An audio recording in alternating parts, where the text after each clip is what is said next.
जय हिंद जय भारत। दोस्तों हम लोग यहाँ पे पॉलिटी का 1000 MCQ करने वाले हैं, जो कि आपके सभी एग्ज़ाम में बार बार पूछा जाता है। तो ये शुरुआत करते हैं अगले लेक्चर से। ये दोस्तों हम लोग का 10वां लेक्चर है। हम लोग लगभग 250 क्वेश्चन दोस्तों MCQ कर चुके हैं।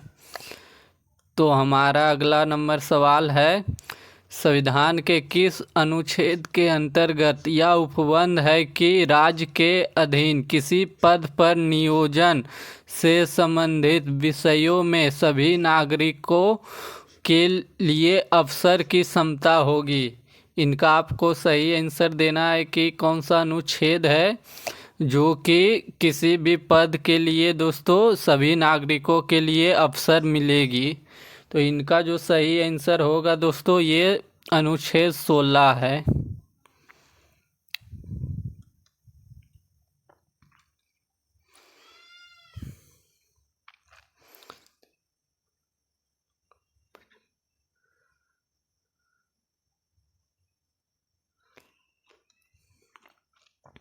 अगला नंबर है, भारतीय संविधान के किन अनुच्छेदों के अनुसार ओबीसी अन्य पिछड़ा वर्ग को आरक्षण के प्रावधान दिए गए हैं। इनका आपको सही आंसर देना है कि ओबीसी को अनुच्छेद कितने के तहत आरक्षण दिया गया है। इनका जो सही आंसर है दोस्तों, ये ऑप्शन डी है, अनुच्छेद 15 का क्लोज 4 तथा अनुच्छेद 16 क्लोज 4 में। अगला नंबर है, भारतीय संविधान का कौन सा अनुच्छेद अस्पृश्यता का उन्मूलन करता है और किसी भी रूप में उसके आचरण का निषेध करता है। इनका आपको सही आंसर देना है, अस्पृश्यता का उन्मूलन करता यानी छुआछूत को दोस्तों ये अमान्य घोषित करता। ये कौन सा आर्टिकल है? इनका जो सही आंसर होगा दोस्तों, ये अनुच्छेद 17 है।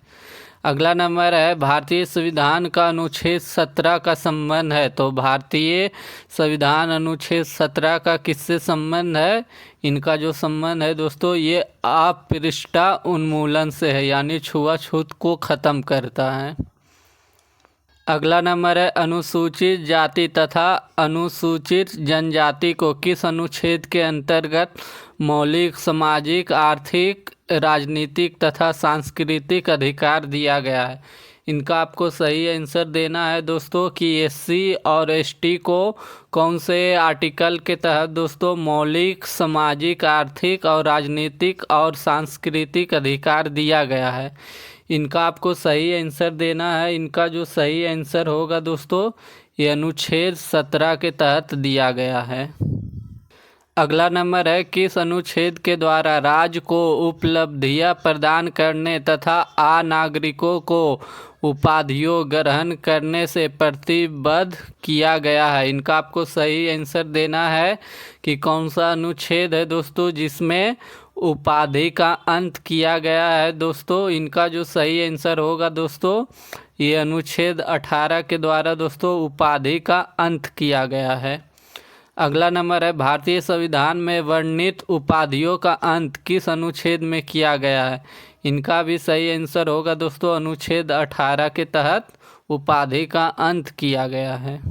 अगला नंबर है, भारतीय संविधान में किस अनुच्छेद में भाषण एवं अभिव्यक्ति की स्वतंत्रता के मौलिक अधिकार का प्रावधान है? इनका आपको सही आंसर देना है कि कौन सा अनुच्छेद में भाषण और अभिव्यक्ति यानी दोस्तों बोलने की आज़ादी है। इनका जो सही आंसर होगा दोस्तों, ये अनुच्छेद 19 में हम लोग को दोस्तों भाषण एवं अभिव्यक्ति की आज़ादी का मूल अधिकार मिलता है। अगला नंबर है, संविधान का अनुच्छेद 19 का 1 क्लोज 1 कितने प्रकार के स्वतंत्रता की व्यवस्था करता है? तो इनका आपको सही आंसर देना है। इनका जो सही आंसर होगा दोस्तों, ये 6 प्रकार के स्वतंत्रता की घोषणा करता है। इन जैसे कि दोस्तों बोलने की आज़ादी, शांतिपूर्ण सम्मेलन, समुदाय और संघ बनाना, दोस्तों आने जाने और निवास कहीं भी निवास करने की आज़ादी, किसी भी तरह का व्यवसाय करने की आज़ादी, ये सब जो फ्रीडम दोस्तों हम लोग को ये अनुच्छेद 19 का क्लोज 1 देता है। अगला नंबर है उच्चतम न्यायालय की व्यवस्था के अनुसार निजी भवनों के ऊपर राष्ट्रीय झंडे को फहराना किस अनुच्छेद के अंतर्गत प्रत्येक नागरिक का मौलिक अधिकार है। इनका आपको सही आंसर देना है दोस्तों। इनका जो सही आंसर होगा दोस्तों ये अनुच्छेद 19 है। अनुच्छेद 19 जो कि दोस्तों निजी भवनों के ऊपर राष्ट्रीय झंडे को फहराना ये सब अधिकार देता है। अगला नंबर है अपराधों के लिए दोष सिद्ध के संबंध में संरक्षण संबंधित कौन सा अनुच्छेद है।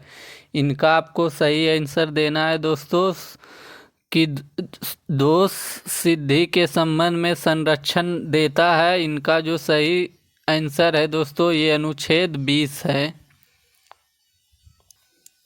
अगला नंबर है भारत के संविधान के किस अनुच्छेद के अंतर्गत दोहरे खतरे से किसी भी व्यक्ति की रक्षा प्रदान की जाती है। इनका आपको सही आंसर देना है कि दोहरे खतरे से किसी भी व्यक्ति की रक्षा प्रदान की जाती है। इनका जो सही आंसर होगा दोस्तों ये अनुच्छेद 20 का क्लॉज 2 है जो कि दोस्तों दोहरे खतरे से किसी भी व्यक्ति को रक्षा प्रदान करता है। अगला नंबर है भारतीय संविधान का कौन सा अनुच्छेद व्यक्ति की प्राण एवं दैहिक स्वतंत्रता के संरक्षण से संबंधित है। इनका आपको सही आंसर देना है दोस्तों कि कौन सा आर्टिकल है जो कि व्यक्ति के प्राण एवं दैहिक स्वतंत्रता के संरक्षण से संबंधित है। इनका जो सही आंसर होगा दोस्तों ये अनुच्छेद 21 है। अगला नंबर है बंधुआ मजदूर उन्मूलन अधिनियम संसद ने पारित किया था। ये कब पारित किया था संसद ने बंधुआ मजदूर उन्मूलन अधिनियम। तो ये दोस्तों जो पारित किया था ये 1976 में पारित किया था। अगला नंबर है जोखिम भरे उद्योगों में बाल श्रम का उपयोग निषिद्ध किया गया। इनका आपको सही आंसर देना है दोस्तों। जोखिम भरे उद्योगों में बाल श्रम का उपयोग निषिद्ध किया गया है। ये कहाँ किया गया, इनके संबंध में कहाँ ये प्रावधान दिए गए हैं। तो इनका जो सही आंसर होगा दोस्तों ये उपयोग सभी के द्वारा दोस्तों भारत के संविधान द्वारा भी दोस्तों बाल श्रम का उपयोग निषिद्ध किया गया है यानी रोका गया है बाल श्रम को। फिर 10 दिसंबर 1996 के सर्वोच्च न्यायालय के द्वारा भी यह प्रतिबंध लगाया गया है बाल श्रम के लिए।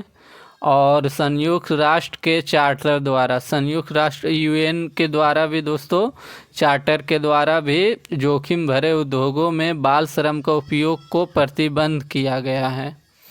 अगला नंबर है निम्नलिखित में से कौन सा मूल अधिकार भारतीय संविधान में नागरिकों को नहीं दिया गया है।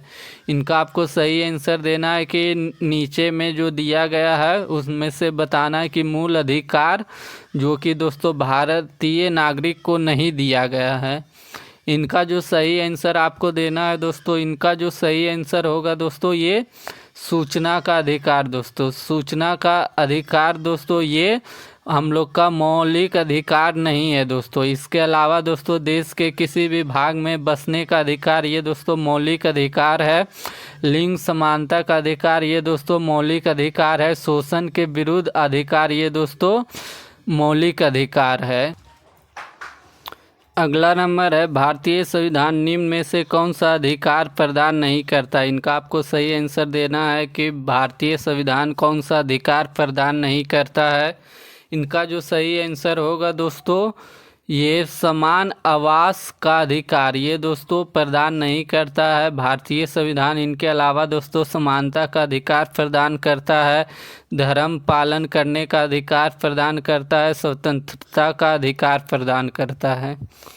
अगला नंबर है संपत्ति के मौलिक अधिकार को कब समाप्त किया गया। इनका आपको सही आंसर देना है कि संपत्ति के अधिकार को कब समाप्त किया गया। तो इनका जो सही आंसर होगा दोस्तों ये 1978 में संविधान के 44वें संशोधन द्वारा मौलिक संपत्ति के मौलिक अधिकार को समाप्त किया गया है। अगला नंबर है भारत के संविधान के कौन सा अनुच्छेद के अंतर्गत किसी भी अपराध के अभियुक्त स्वयं अपने विरुद्ध गवाह बनाने के लिए बाध्य नहीं किए जा सकते हैं। तो इनका आपको सही आंसर देना है। इनका जो सही आंसर होगा दोस्तों ये अनुच्छेद 20 का क्लॉज 3 में दोस्तों यह कहा गया है। अगला नंबर है, भारतीय संविधान का कौन सा अनुच्छेद व्यक्ति की प्राण एवं दैहिक स्वतंत्रता के संरक्षण से संबंधित है? इनका आपको सही आंसर देना है दोस्तों। इनका जो सही आंसर होगा दोस्तों वो अनुच्छेद 21 है। अनुच्छेद 21 जो कि दोस्तों व्यक्ति के प्राण एवं दैहिक स्वतंत्रता के संरक्षण से संबंधित है।